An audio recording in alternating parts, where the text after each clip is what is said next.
Morning आप सभी लोगों को। आज से हम लोग एक स्टैट्स का भी वीडियो हम लोग देखेंगे कि आज जो है हम लोग 69 बीपीएससी आपको 69 बीपीएससी जो स्टैट्स में पूछा हुआ था उसका आंसर विथ एक्सप्लेनेशन के साथ उपलब्ध कराएंगे।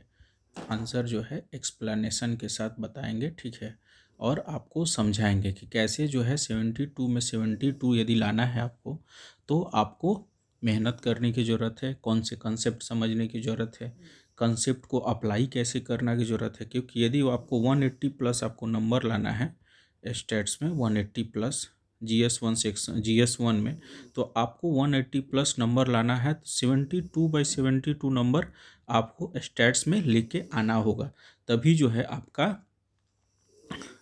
180 प्लस मार्क्स GS1 में रहेगा।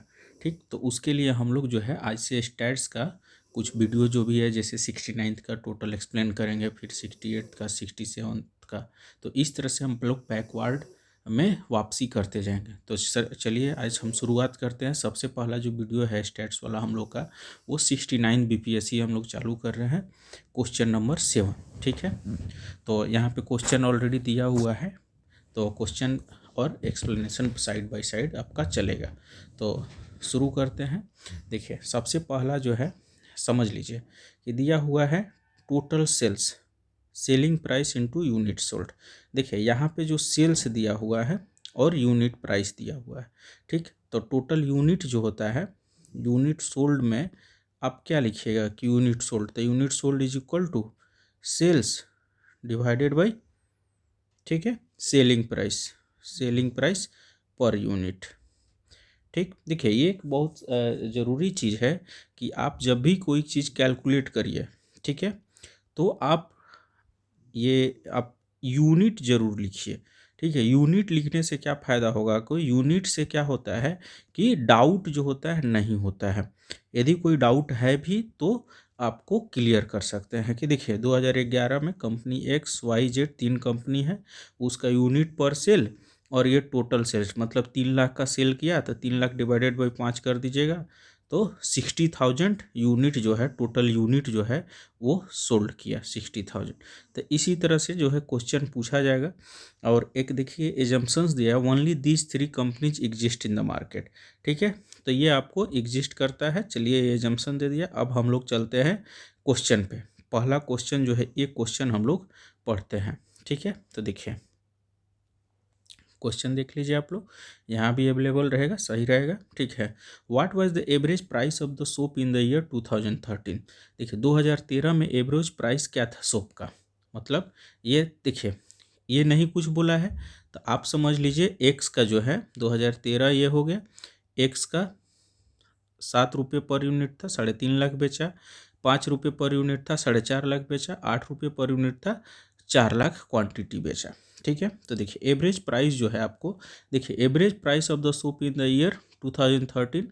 ठीक है, ये थोड़ा सा आपको लिखना पड़ेगा। तो देखिए हम क्या किए हैं कि ये जो है आपको 7 लाख, 5 लाख, 8 लाख, ठीक है, रुपीज डिवाइडेड बाई 3 कर दिए, तो देखिए 6.66 lakh, 67 lakh rupees per unit. ये जो है आपका पर यूनिट में क्या पूछ रहा है कि average price of the soap, मतलब कि इसका, ठीक है, इसका और इसका 7 5 12 8 20 डिवाइडेड बाई 3 कर दीजिए, तो 6.67 रुपीज़ पर यूनिट। आपका यूनिट लिखना बहुत अति आवश्यक है कि यूनिट आप लोग जरूर लिखिए। ठीक है, अब क्वेश्चन, दूसरा क्वेश्चन है, what was the percentage decrease. देखिए जो आपको फॉर्मूला, ये एवरेज था, what was the percentage decrease in unit sold for X in 2012 2012 over 2011। देखिए एक्स की बात कर रहा है, ठीक है, यहाँ से यहाँ जो है what was the percentage decrease in unit sold. देखिए ये आपको सिंपल सा समझिए कि 3 लाख 5 रुपये था तो भी बेचा और 3 लाख 6 रुपये पर यूनिट था तो भी, तो देखिए 3 लाख पर रुपये होगा तो ये 5 36 60,000 के 60,000 यूनिट होगा और ये 50,000 यूनिट हुआ। तो what was the percentage decrease unit sold for X in 2012 over 2011। तो देखिए number of units for X in 2011, देखिए नंबर ऑफ यूनिट्स कैसे निकालिएगा, तो देखिए टोटल सेल, ये आपको जो फॉर्मूला दिया हुआ था, ठीक, टोटल सेल डिवाइडेड बाय ठीक है, यूनिट रुपीज़ पर यूनिट, मतलब कि जो उसका कॉस्ट है, ठीक है। तो टोटल सेल ये रुपीज़ में है, ठीक। तो टोटल सेल आपका 3 लाख का है, 3 लाख डिवाइडेड बाई, तो वही किया हुआ है मेरे द्वारा, 3 लाख डिवाइडेड बाई 5, तो 60,000 किसके लिए आया? तो देखिए 2011 के लिए। उसी तरह से आपको 12 के लिए क्या आया? 2012 के लिए 50,000, जो हमको यहाँ पे आपको कैलकुलेट कर दिए थे, तो ठीक है। तो उसी तरह से आया आपका। अब देखिए परसेंटेज डिक्रीज, तो देखिए 60,000 माइनस 50,000 डिवाइडेड बाई 60,000 इंटू 100, तो आप देख लीजिए, तो 16.67% जो है डिक्रीज होगा। ये आंसर आ गया आपका, ठीक है। अब देखिए, अब आगे बढ़ते हैं। तीसरा जो क्वेश्चन है क्या पूछता है, तो देखिए what was the percentage share of Z in the total unit sold in 2013, 2013 में, ठीक है। तो देखिए 2013 की बात कर रहा है। What was the percentage share of Z, ये जेड की बात कर रहा है, ये जो है आपका जेड की बात कर रहा है, ठीक है। तो टोटल यूनिट सोल्ड, तो देखिए जेड की बात कर रहा है, लेकिन ये भी आपको क्यों, क्योंकि पूरा का पूरा 3 कंपनी टोटल है, तो जेड का शेयर निकालना है। तो पहले हम तीनों कंपनी का निकाल लेंगे। तो देखिए तीनों कंपनी का निकालिएगा टोटल यूनिट्स। तो देखिए टोटल यूनिट्स फॉर जेड इन 2013 50,000, मतलब 3,50,000। देखिए ये जो है आपको जेड, आपको एक सॉरी हम लोग देख लेते हैं। देखिए total what was the percentage share of Z in the, देखिए ये जो है आपका एक्स है, ठीक है। टोटल यूनिट्स फॉर एक्स इन 2013, तो देखिए 3.5 लाख डिवाइडेड बाई 7 कर दीजिएगा, ठीक है। 50,000 यूनिट। उसी तरह से 4.5 जो है, ठीक। एक मिनट, आपको थोड़ा सा क्लियर ओवरव्यू सही से रहेगा, ठीक है। अब उसी तरह से 4,50,000 ये रहा है, डिवाइडेड बाई 5 पर यूनिट है। देखिए 2013 का ही पूछ रहा है। अब उसके बाद से सिमिलरली 4 लाख जेड के लिए 4 लाख डिवाइडेड बाई 8 करिएगा, तो आपका 50,000 आ जाएगा। तो देखिए 50,000, 90,000, 50,000 ये जोड़ दीजिए, ठीक है। तो ये टोटल क्या है कि परसेंटेज ऑफ जेड निकालना है। तो ये 50,000 जेड का जो परसेंटेज है ये डिवाइडेड बाई टोटल, मतलब टोटल जब जोड़ दीजिएगा तो आपका सॉल्यूशन आ जाएगा। तो कितना आएगा, तो देखिए, ठीक है, 50 डिवाइडेड 1 26.31, मतलब 500 ये हो गया, ठीक है। 500 डिवाइडेड बाई 19 कर दीजिए, तो 26.31% जो है आपका, ठीक, परसेंटेज शेयर ऑफ जेड हो जाएगा। यहाँ पे जरूर लिखिए परसेंटेज शेयर ऑफ जेड, ठीक। अब नेक्स्ट हम लोग आते हैं, देखिए डी में, in which year Y sold the maximum number of years units. देखिए केवल वाई के बारे में पूछ रहा है कि वाई जो है किस ईयर में, ठीक है, maximum number of units sold किया। तो देखिए number of unit sold is equal to, देखिए कितना बिक्री, सेल्स डिवाइडेड बाई इकाई पर मूल्य, इकाई जो रुपीज़ पर यूनिट जो है वो आपको देना है, ठीक है। तो देखिए सिंपल से कैलकुलेट कर लेंगे। देखिए 2011 के लिए number of units for Y in the year 2011, देखिए 4,40,000, यहाँ से चालू किए, सबका कैलकुलेट करें। 4.4 डिवाइडेड बाई 4, 4.2 डिवाइडेड बाई 6, ठीक है। तो इसी तरह से आपको पूरा का पूरा कैलकुलेट कर लिए हम लोग सभी ईयर के लिए। और उसमें देखिए 2011 का जो ईयर है वो 1,10,000 बेचा, ठीक। तो ये हम लोग का था आपका डी का। अब ई का देखिए, the maximum price per unit given in the table exceeds the minimum price per unit by what percentage. देखिए पूरा का पूरा ओवरऑल कंपेयर करने के लिए बोल रहा है कि मैक्सिमम प्राइस क्या है। देखिए एक्स वाई जेड जो है आपका, एक्स वाई जेड में कितना मैक्सिमम प्राइस है, तो देखिए मैक्सिमम प्राइस आपको, देखिए यहाँ पे 9 रुपया मिला, 9 से ऊपर भी कोई है, देखिए, ठीक है, 9 से ऊपर कोई नहीं है। और सबसे मिनिमम प्राइस क्या है, तो देखिए ये 4 मिला, ठीक है, 4 से नीचे मिनिमम नहीं। तो मैक्सिमम प्राइस 9 है, मिनिमम प्राइस 4 है। तो देखिए हम लोग जो है यहाँ लिख लिए 4 और 9। तो क्वेश्चन पूछ रहा है maximum price per unit given in the table exceeds the minimum price per unit by what percentage. देखिए, ठीक है, per unit, price per unit given in the table exceeds, कितना परसेंटेज से वो ज़्यादा है। तो अब देखिए परसेंटेज ने कैलकुलेट करना है। तो maximum price for the shop Y in the year 2011 is 4, और उसी तरह से 9, तो देखिए परसेंटेज एक्सीड्स 9 - 4 डिवाइडेड बाई 4, तो 125% आपका हो गया। तो ये जो है आपका हम लोगों का जो क्वेश्चन 7 का फर्स्ट पार्ट है, ठीक, वो हम लोग का कंप्लीट हो गया। ठीक है, अब हम लोग चलेंगे क्वेश्चन 7 में ही। देखिए पहले अब बीपीएससी क्या करती है कि एक ही क्वेश्चन देती है, उसी में से जो बनाना है आपको, मतलब यदि 4 क्वेश्चन है तो चारों क्वेश्चन और करके है तो एक ही साथ दे देती है और जगह देती है, कोई एक इसमें से चूज करके मार्क कर दीजिए, वहीं बना लीजिए। तो इसीलिए इसमें और में दिया हुआ। ठीक, अब देखिए, अब हम लोग चलते हैं क्वेश्चन 7 का सेकेंड पोर्शन पार्ट में। देखिए the following pie chart shows the expenditure incurred on the manufacturing of a calculator under various head, study the pie chart carefully and answer the. देखिए ये जो है आपको मैन्युफैक्चरिंग ऑफ ए कैलकुलेटर, मतलब आप मान लेते हैं कि सिंपल सा कैलकुलेटर आप बनाते हैं, कोई कैलकुलेटर, ठीक है, कैलकुलेटर यदि बनाते हैं तो आपका खर्च होगा, सॉफ्टवेयर पे खर्च होगा, हार्डवेयर पे खर्च होगा, मशीनरी पे खर्च होगा, कुछ रिसर्च एंड डेवलपमेंट करिएगा उस पर खर्च होगा, और कुछ मिसलेनियस खर्च होगा जो कि इसमें नहीं है, मतलब उसके अलावा।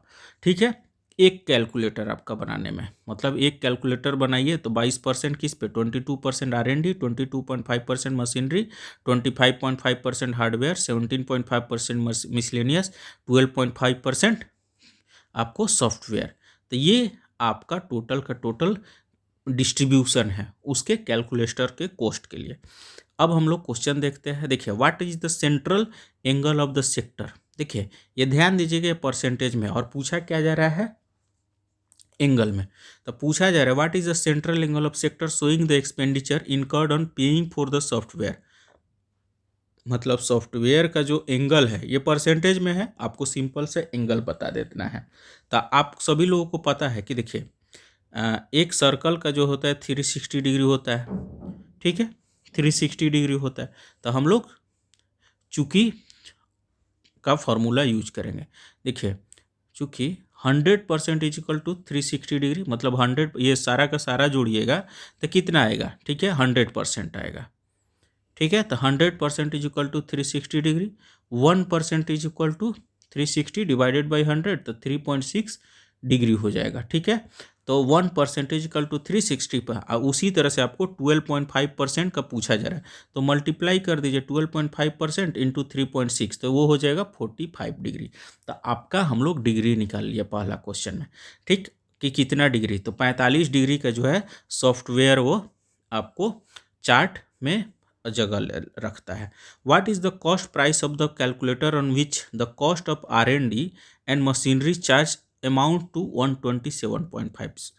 देखिए cost price of the calculator यदि बता रहा है कि देखिए R&D और मशीनरी चार्ज को यदि जोड़ दिया जाए तो 127.5 रुपये आ रहा है, 127.5, मतलब सिंपल सा समझिए, सॉफ्टवेयर प्लस हार्डवेयर प्लस आपको miscellaneous plus R&D plus machinery, ये सारा का सारा जोड़िएगा तो कैलकुलेटर का कॉस्ट आएगा।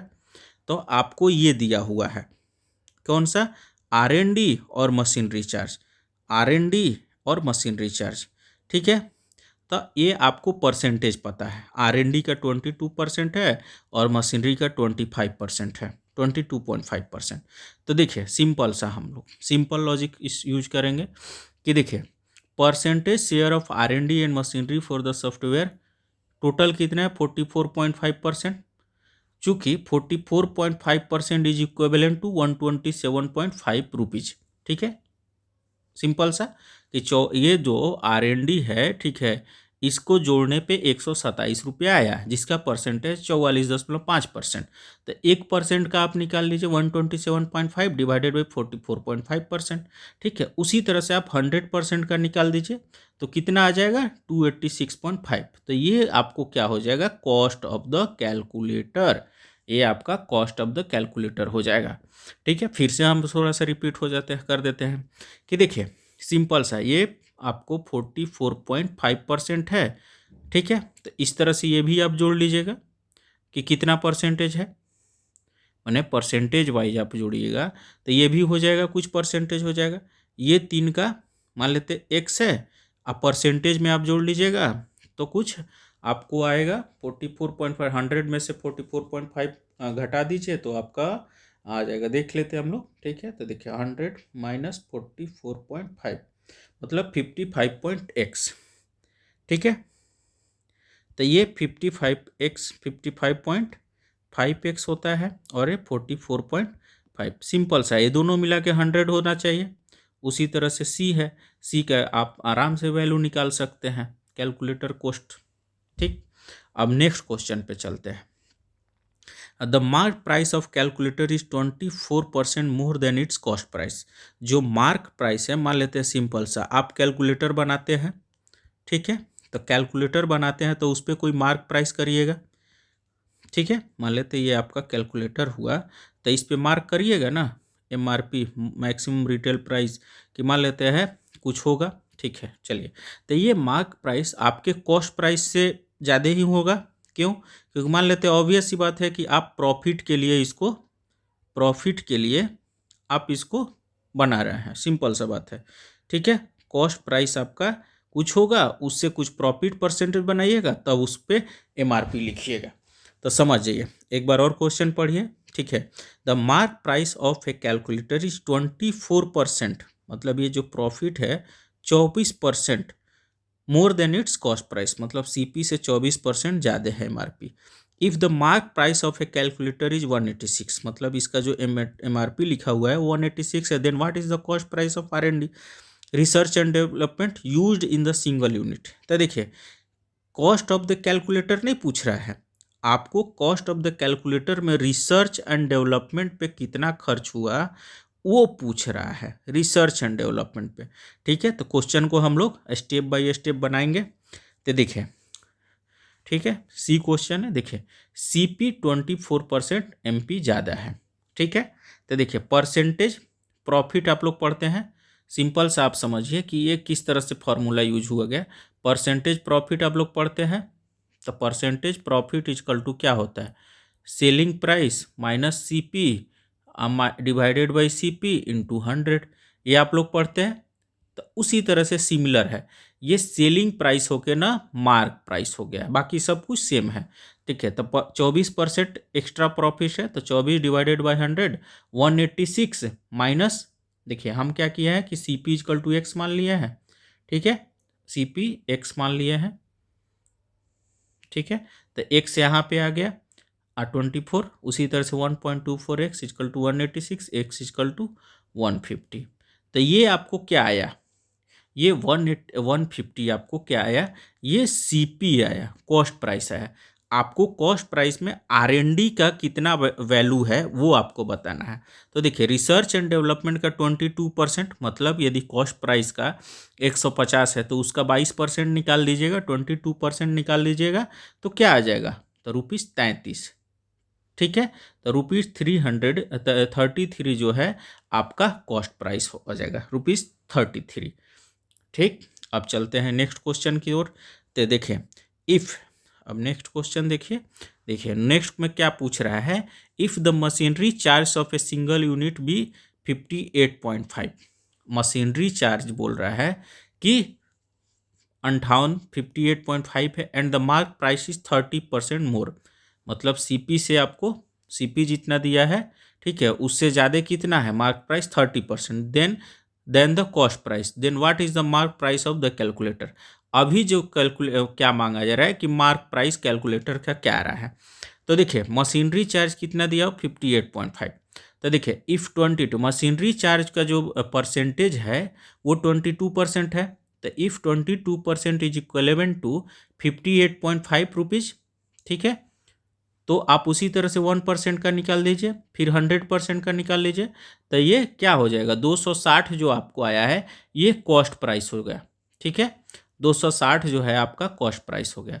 अब बोल रहा है कि परसेंटेज मोर, तो परसेंटेज मोर हम लोग वो वाला फार्मूला यूज कर लेंगे, profit percentage is equal to SP minus CP divided by CP। तो SP के जगह पे क्या है मार्क प्राइस हो जाएगा, तो आप सब जगह पुट कर दीजिए और आपका आ जाएगा आंसर 338, 338 रुपये मार्क प्राइस होगा और कॉस्ट प्राइस आपको 260 होगा। आपको वेरीफाई कर लेना है, तो 338 माइनस 260 डिवाइडेड बाई 260 कैलकुलेट कर लीजिए, आपका फॉर्मूला में आपका फिट आ जाएगा 30% ज़्यादा होगा। तो वेरीफाई भी हो गया कि कितना मेरा आंसर जो है सही है कि गलत है। ठीक है, एक ब्यूटी है आपका स्टैट्स का कि आप अपना आंसर दूसरे दूसरे मेथड से भी वेरीफाई कर सकते हैं। अब नेक्स्ट हम लोग क्वेश्चन पढ़ते हैं। ठीक है, इस क्वेश्चन का जो लास्ट पार्ट है, if the profit of the manufacturer is 20%, ठीक है, मतलब मैन्युफैक्चरर का जो प्रॉफिट है वो 20% है। ठीक है, then mark price of a calculator भी 192। यदि मान लेते हैं कि प्रॉफिट परसेंटेज 20% रखा जा रहा है और एमपी जो है आपको कितना 192 रखा जा रहा है। ठीक है, तो then how much money has been spent on its miscellaneous charge. तो मिसलेनियस चार्ज कितना, तो सिंपल सा पहले हम लोग क्या करेंगे, कैलकुलेटर का कॉस्ट प्राइस निकालेंगे। ठीक है, उसके बाद से जो मिसलेनियस का परसेंटेज होगा वो निकाल देंगे तो आंसर आ जाएगा। तो हम लोग देखते हैं, चलिए आगे बढ़ते हैं। देखिए 20% सिंपल फार्मूला लगाएंगे, M P minus C P divided by C P into 100, simple किए तो ये 160 आ गया। तो C P of the calculator क्या है, वो 160 रुपया। तो बोल रहा है 160 रुपया सी पी है। ठीक, तो मनी स्पेंट ऑन मिसलेनियस का परसेंटेज क्या है 17.5%। तो 17.5% वो 160 का निकाल देंगे, कितना आ जाएगा 28 रुपीज़। ये आपका क्वेश्चन का पूरा हम लोग बता दिए। ठीक है, ये 28 रुपया है।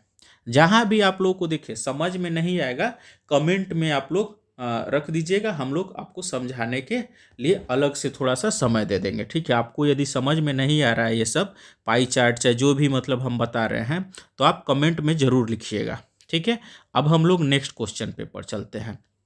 देखिए क्वेश्चन नंबर 8 क्या है, पाई चार्ट से रिलेटेड है। देखिए पाई चार्ट एक और पूछ चुका है, एक बार और दिया हुआ है। तो देखिए study the pie chart given below carefully which represents the expenditure of the two families. देखिए मान लेते हैं आपके परिवार है और आपके चाचा का परिवार है। सिंपल सा समझिए कि आपका परिवार आपके चाचा का परिवार है, तो वो फैमिली 1 फैमिली 2 नाम दे दिया है कि हाउस पे घर पे कितना आप लोग खर्चा करते हैं, शिक्षा पे कितना खर्च करते हैं, भोजन पे कितना खर्च करते हैं और मिक्स्ड आइटम पे कितना खर्च करते हैं। ठीक है, फैमिली 1 का ये है, फैमिली 2 का ये है। ठीक है, तो एक बार देखिए हाउस पे 19%, 31%, 38%, 12%, ये 27, 28, 27, 32, 33, 8%, ये पूरा का पूरा है। ठीक है, अब देखिए इसमें पाई चार्ट में क्वेश्चन हम लोग देखिए एक चीज़ और ध्यान दीजिएगा कि ये परसेंटेज में है कि डिग्री में है। ठीक है, परसेंटेज में है कि डिग्री में है और किसके अनुसार क्वेश्चन क्या पूछा जा रहा है उस पर ध्यान दीजिए। चलिए अब क्वेश्चन हम लोग पढ़ते हैं। तो देखिए हाउ मच लेस और more amount of money is spent on education by family 2 as compare to family 1। किस पे पूछ रहा है, देखिए हाउ मच लेस मनी और मोर मतलब आइदर कम या ज़्यादा, क्या है वो आप फाउंड आउट करिए। कि मनी स्पेंट ऑन एजुकेशन जो शिक्षा पे है फैमिली 1 और फैमिली 2 यदि खर्च की है, तो कितना money spent on education by family 2 as compare to family 1। जो फैमिली 2 का है उसको देना है, कंपेयर करना है फैमिली 1 से। ठीक है, आपको देखिए शिक्षा पे कौन कितना खर्च किया है, तो देखिए शिक्षा पे जो है एजुकेशन पे फैमिली 1 12% और फैमिली 2 8% है। ठीक है, यहाँ पे एक जो है कि देखिए ये फैमिली 1 कितना है टोटल 4 लाख खर्च की है। ठीक है, अब फैमिली 2 5 लाख, ये ध्यान में रखिएगा। ठीक है, ये फैमिली 2 5 लाख, ये 4 लाख। तो देखिए आपको 12%, 4 लाख का 12% निकाल दीजिए, 5 लाख का 8% निकाल दीजिए। ठीक है, तो आपको पता चल जाए कि एजुकेशन पे कौन कितना खर्च किया है। ठीक है, समझ में आ जाएगा। तो देखिए अब आगे money spent on education by family 1 12%, तो 4 लाख का 12% हम लोग निकाल दिए, 48,000 हो गया। सिमिलरली बाय फैमिली 2, ठीक है 8/100 इंटू 50, ये 40,000। जो आपका फैमिली 1 है वो 48,000 किया है, 48,000, फैमिली 2 है आपको 40,000 किया है। ठीक है, अब पूछ रहा है आइदर कितना फैमिली 2 के कंपैरिजन में फैमिली 1। तो देखिए हम पूरा का पूरा अच्छे से लिख दें, more money spent by family 1 with comparison to family 2 is by 8,000। मतलब जो है आपको फैमिली 1 8,000 रुपये ज़्यादा की है विथ कंपैरिजन टू, ठीक है, फैमिली 2। या अदर वे आप बोल सकते हैं कि फैमिली 2 8,000 रुपये कम की है विथ कंपेरिजन टू फैमिली 1। ठीक है, कम की है। यहाँ पे क्वेश्चन में जो है आपका वो पूछा हाउ मच लेस और मोर, तो लेस की है family 2 with comparison to family 1। ठीक, समझ में आ गया। ठीक, अब नेक्स्ट हम लोग आगे बढ़ते हैं। नेक्स्ट क्वेश्चन पढ़े, which one of the two families 1 and 2 spent more amount of money on food and how much. देखिए बोल रहा है, ठीक, टू फैमिलीज, फैमिली 1 2 में spends more amount of money on food, ठीक है, और कितना ज़्यादा खर्च किया है। ठीक है, हम लोग का पहला क्वेश्चन था एजुकेशन पे, ये दूसरा क्वेश्चन फूड पे। मतलब फैमिली 1 में फूड का परसेंटेज दिया हुआ है, कैलकुलेट कर लीजिएगा। फैमिली 2 का भी फूड का परसेंटेज दिया हुआ है, कैलकुलेट कर लीजिएगा। देख लीजिए फूड का क्या है, तो देखिए फैमिली 1 का फूड का 38% है, 38%, और ये 33% है। ठीक है, तो देखिए उसी तरह से money spent on food by family 1, ठीक है, 38 divided by 100 into 4 lakh is equal to 1,50,000। Similarly अब बाई फैमिली 2 33 33%, ठीक है, 1,65,000। तो देखिए more money spent by family 2 with comparison to 1 is by, घटा दिए सामने, 13,000 रुपीज़। देखिए 13,000 रुपीज़। यूनिट लिखना नहीं भूलिएगा आप लोग। देखिए यूनिट बहुत ज़रूरी है, ठीक है, यूनिट के चलते पूरा का पूरा आंसर काट लिया जाता है, जो नंबर मार्क्स है वो काट लिया जाता है, तो इसलिए यूनिट्स लिखना नहीं भूले। ठीक, एक बार और समझा देते हैं कि 38% निकाल लीजिएगा 4 लाख का, और 33% 5 लाख का, और दोनों में कितना अंतर है वो आपको दे देना है, उतना लाख रुपए का अंतर पकड़ा जाएगा। ठीक है, अब चलिए नेक्स्ट चलते हैं हम लोग। सी क्वेश्चन पढ़िए, what is the proportion of money spend by family 2।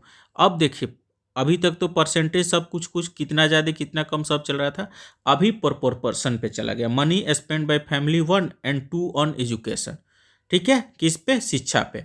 देखिए सिंपल सा है, शिक्षा पे पहले भी आप लोग शुरू में निकाल चुके हैं एक क्वेश्चन में कि फैमिली 1 शिक्षा पे कितना खर्च की है, बताइए, तो 48,000। फैमिली 2 जो है कि शिक्षा कितना पे, 40,000।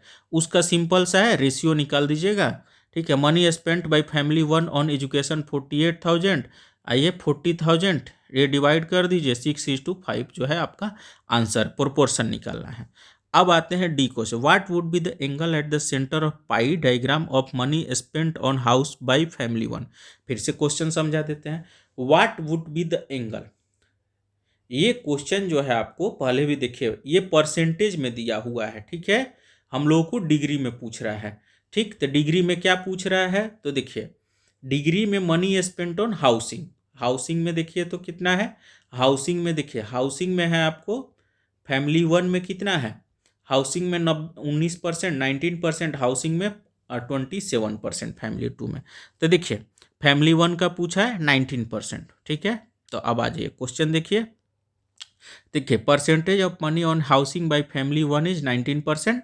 देखिए तब सिंपल सा, चूंकि 100% इज इक्वलेंट टू 360 डिग्री, इसलिए 1% इज इक्वलेंट टू 360 बाई 100, इसलिए 19% इज इक्वलेंट टू, तो 68.4% आपका 4%, सॉरी बोला, 68.4 डिग्री में आपका आंसर हो जाएगा। ये किसका आपको है, angle of money spent on housing by family 1। ठीक, अब नेक्स्ट क्वेश्चन आइए, नेक्स्ट क्वेश्चन पढ़िए, how much money has been spent by family 1 and 2 together on mixed items. मतलब family 1 family 2 together mixed item पे, तो देखिए फैमिली 1 में mixed item कितना है, 31%, ठीक है, ये 31%। अब फैमिली 2 में कितना है, 32%। तो आपका 4 लाख का 31% निकाल लीजिए, और 5 लाख का 32% निकाल लीजिए। ठीक है, समझे, तो देखिए 31% 4 लाख का निकाल दिए, 32% आपको 5 लाख का निकाल दिए, 1,60,000 आ गया। और दोनों को जोड़ देंगे, क्यों, क्योंकि क्वेश्चन में पूछा हुआ है, देखिए how much money has been spend by family 1 and 2 में टुगेदर, यहाँ पे जो वर्ड है टुगेदर, तो इसको जोड़ देंगे 2,84,000। ठीक, जो समझ में नहीं आएगा कमेंट बॉक्स में आप लोग पूछ लीजिएगा, जो आपको कंसेप्ट नहीं आएगा ये देख लीजिएगा। ठीक है, अब हम लोग क्वेश्चन नंबर 8 का ही जो सेकेंड भाग है और में करके उसको देखेंगे। देखिए ये बार ग्राफ बोलते हैं इसको, ठीक है, क्या बोलते हैं, तो बार ग्राफ बोलते हैं। ठीक, तो bar graph given below represent the additional tax. ये क्या है, तो देखिए एडिशनल टैक्स इन करोड़, ये बहुत ज़रूरी होता है क्वेश्चन में कि करोड़ में है, लाख में है, क्या चीज़ में है। क्यों, क्योंकि जब क्वेश्चन आपको पूछा जाएगा बाद में तो आपको यूनिट लिखना पड़ेगा। यूनिट बहुत इंपॉर्टेंट है, ठीक है, यूनिट बहुत ही बाई ये स्टेट। देखिए तो एडिशनल टैक्स देखिए 2014-15 में 685 करोड़ या 685, 382 करोड़, 271, 533, 716, ये पूरा 20-21 तक दिया हुआ है। ठीक, अब आते हैं क्वेश्चन पे। समझ लिए कि एडिशनल टैक्स करोड़ में दिया हुआ है। अब आ जाइए क्वेश्चन हम लोग पढ़ते हैं। तो देखिए how much percentage decrease in additional tax was registered in 2021 देखिए 2021 एज कंपेयर टू 18-19। ठीक है, ये दोनों का कंपैरिजन किया जा रहा है। ठीक है, how much percentage decrease in additional was registered in 2021 as compare to 18, किसके साथ कंपेयर कर रहा है, 2018-19 के साथ में। तो देखिए इसमें से इसमें माइनस कर दीजिएगा, डिवाइड बाई, क्वेश्चन क्या होता है कि डिवाइड बाई ये करिएगा कि डिवाइड बाई ये। तो देखिए किसके साथ कंपेयर कर रहा है, 18-19 के साथ, तो डिवाइड बाई ये हो जाएगा। ठीक है, यहाँ पे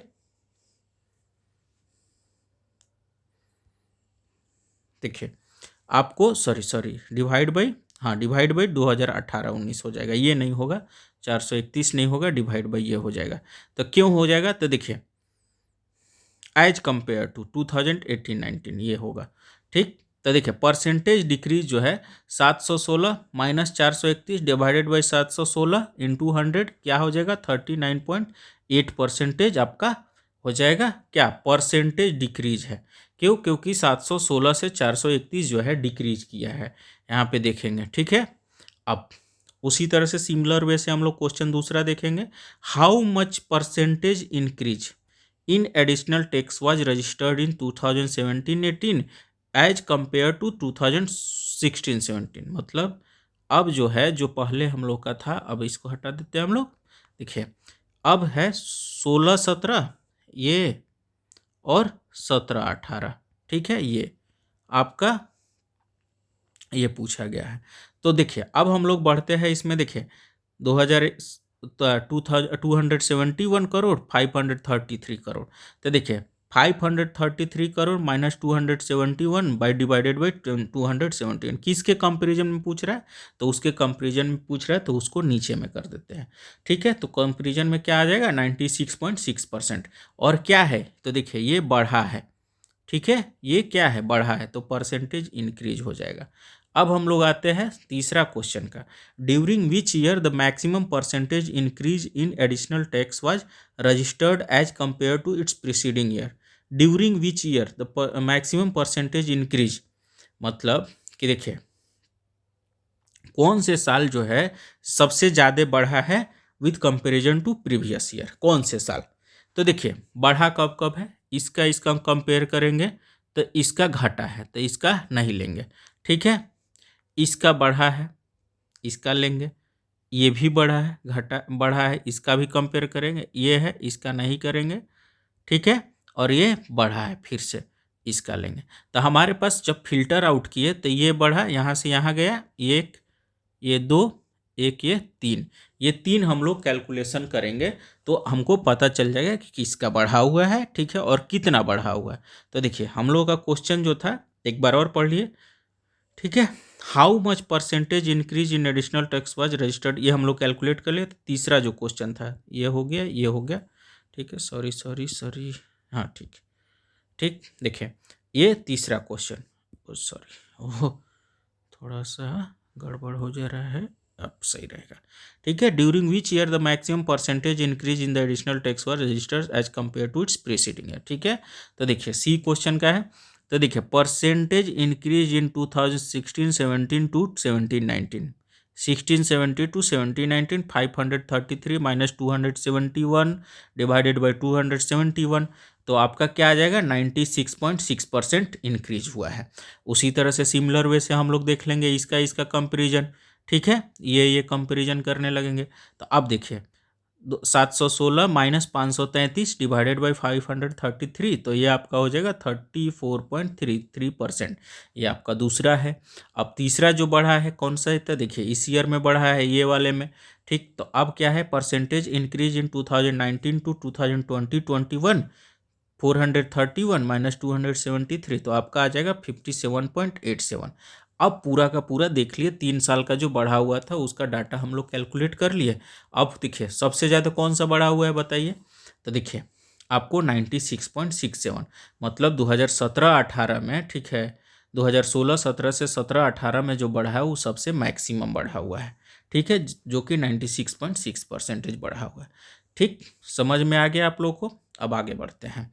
देखिए फ्रॉम 2014-15, मतलब ये पूछ रहा है यहाँ से, टू 2020-21, मतलब सीधे लास्ट में आ गया है, ठीक। What is the average of additional tax, मतलब ये लेके यहाँ से लेके यहाँ तक ले क्या रहा एवरेज, तो देखिए सभी को जोड़ देंगे, ये, ठीक है, सभी को जोड़ देंगे, डिवाइडेड बाई कितना कर देंगे, 3 3 6 1 7, डिवाइडेड बाई 7 कर देंगे, तो आपका क्या आ जाएगा, एवरेज आ जाएगा, ठीक है। तो चलिए कैलकुलेट करते हैं, ठीक। 685 382, ये पूरा का पूरा क्या है, डिवाइडेड बाई 7, ये देखिए, ये ध्यान दीजिए क्या है, करोड़ में है, ये इतना करोड़, ठीक, रुपीज है, ठीक, इतना करोड़ रुपीज है। तो यूनिट लिखना बहुत ज़रूरी है आप लोगों को, ठीक है, यूनिट नहीं लिखिएगा नंबर काट देंगे टीचर्स, ठीक है। अब आते हैं लास्ट क्वेश्चन इस पार्ट का, during which 2 consecutive years percentage of decrease in additional tax was minimum, मतलब देखिए कब घटा है और उस किस ईयर में सबसे कम रहा है, कब घटा है और किस ईयर में। तो देखिए हम लोग उस समय देखे थे क्या कि इंक्रीज, तो इंक्रीज 3 साल था, उसी तरह से अभी हम लोग देखेंगे डिक्रीज, तो देखिए डिक्रीज यहाँ से यहाँ हुआ है, फिर यहाँ से यहाँ हुआ है, इसमें तो नहीं है, ये इंक्रीज नहीं है, ये नहीं है, ये नहीं है, ये है, ये है, अब फिर से डिक्रीज हुआ है, ठीक है। तो ये है आज हम लोग का, ये इंक्रीज है, नहीं है, तो हम लोग फिल्टर आउट कर लिए कि देखिए ये एक है, फिर ये है, और फिर ये है, 3 है, ठीक है। 14 15 से 15 16 में, तो देखिए उसी तरह से सिंपल डिक्रीज कैलकुलेट कर लेंगे, तो देखिए 685 माइनस 382, 685 माइनस 382, ठीक है। तो ये हो गया, तो ये आपका हो गया 44.23%। उसी तरह से सिमिलरली 382 माइनस 271 डिवाइडेड बाई 382 कर देंगे तो 29.05 आ जाएगा। उसी तरह से सिमिलर वे से 716 माइनस 273 डिवाइडेड बाई 716, ठीक है, तो आंसर आ जाएगा 68.7। तो देखिए कौन से ईयर में सबसे ज़्यादा डिक्रीज हुआ है तीनों में, तो देखिए लास्ट वाले में 19-20 में जो है आपको मिनिमम परसेंटेज, सॉरी क्वेश्चन जो है आपका मिनिमम परसेंटेज, मैक्सिमम नहीं, मिनिमम परसेंटेज इंक्रीज। तो मिनिमम में क्या है, तो देखिए मिनिमम क्या है आपको 2015-16 से 16-17 जो है वो आपका मिनिमम। तो इस तरह से हम लोग है 69 बीपीएससी का जो क्वेश्चन था, 69 बीपीएससी में जो स्टेट्स पूछे गए थे, स्टेट्स हम लोग कर दिए, ठीक है। आप लोग को जो डाउट होगा, ठीक, हम लोग को जरूर कमेंट बॉक्स में बताइएगा, कमेंट बॉक्स में हम रिप्लाई करेंगे और आपका जो भी डाउट है क्लियर करने का कोशिश करेंगे, ठीक है। जो भी कंसेप्ट में कहीं पे भी आपको डाउट हो जरूर कमेंट बॉक्स में लिखिए, ठीक है। शेयर करिए, लाइक करिए, सब्सक्राइब करिए। एक नए हम लोग प्रेपराइज एकेडमी के थ्रू एक नए जो है फ्री मेंटरशिप प्रोग्राम आप लोग को प्रोवाइड कर रहे हैं। चलिए, थैंक यू, बाय।